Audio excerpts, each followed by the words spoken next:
Hello everyone, সন্টাস ডায়েরিতে সকল বন্ধুকে স্বাগত জানিয়ে আজকের পর্বটা শুরু করলাম। আজকে আমি এখানে করব থোড় ভাজা। তো থোড়টা আমি ভালো করে ধুয়ে নিয়েছিলাম। ধোবার পর ফোড়নে দিয়ে দিচ্ছি শুকনো লঙ্কা, তেজপাতা আর একটু সাদা আর কালো সর্ষে মিশিয়ে একটু সর্ষে দিয়ে দিলাম ফোড়নে। তারপর আলুগুলো ভালো করে ভেজে নেব। একটু ভালো করে ভেজে নেবার পর আমি দিয়ে দেব চিংড়ি মাছটা। তো চিংড়ি মাছটা আলুটা আর একটু ভাজা ভাজা করে ভাজা ভাজা হয়ে আসলে তারপরে মশলার মধ্যে দিয়েছিলাম নুন, হলুদ আর একটু জিরে গুঁড়ো।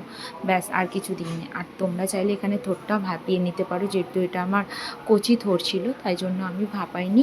ভালো করে নুন দিয়ে চটকে ভালো করে ধুয়ে নিয়েছিলাম। তো ধুলে থোড়টা অনেকটাই নরম হয়ে যায়। তারপরে এইভাবে একটু মিশিয়ে মিশিয়ে ঢাকা চাপা দিয়ে হালকা করে গ্যাসের ফ্লেমটা দিয়ে এইভাবে ঢাকা চাপা দিয়ে হালকা হালকা করে ভেজে নিয়েছিলাম।